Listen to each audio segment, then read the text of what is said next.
After 2 nights of wandering around Gapyeong, we began to make plans to head to our next destination. So it is day 9, 10, I think, and we shared the room with nobody last night, and that kind of bit us in the ass because I woke up at 7 and was like, let's go up Gyeongju, let's go.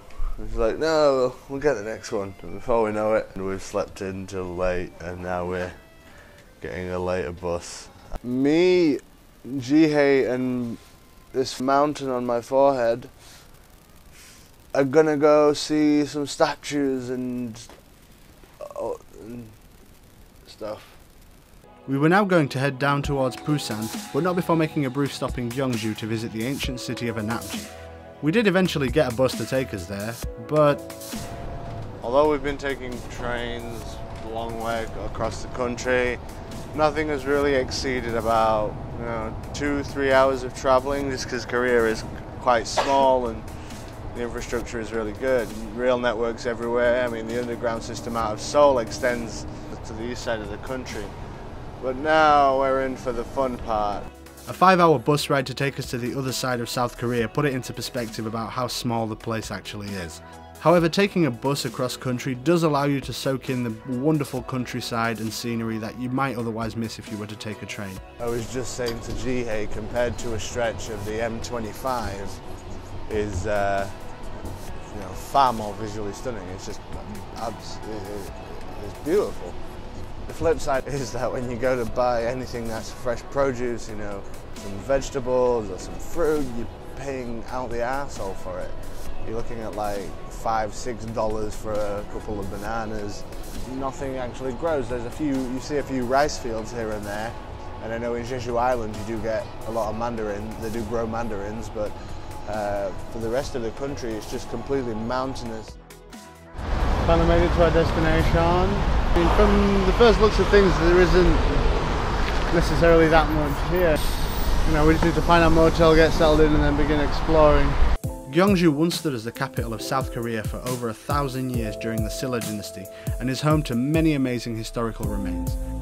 My intention was initially to kind of vlog and talk about the experiences I was having whilst there. However, one of these historical sites was the royal tombs of the Silla dynasty. These massive hills were built to commemorate the various rulers of a dynasty that stretched over 1,000 years. I did have some thoughts on the matter, but as we were travelling during the down season, the entire place seemed like a ghost town. There were a handful of people scattered throughout, however it felt as though the entire city was there just for us to enjoy. Gyeongju then told me that due to a recent series of earthquakes, Korean tourists were somewhat apprehensive to visit the once great capital. After walking around for about an hour or two and not making that much progress, we decided that it was finally time to get some transport. We're renting a bicycle, we're just finding out how much it is.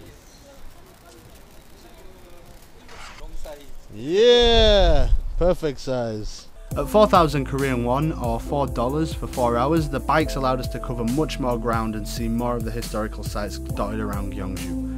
One of the highlights of our adventure, where we actually did find a handful of other tourists dressed in traditional Korean clothing called hanboks, was the Cheomseongdae, a 1,400-year-old, 18-foot tall observatory which, despite massive earthquakes over the years, has stood the test of time.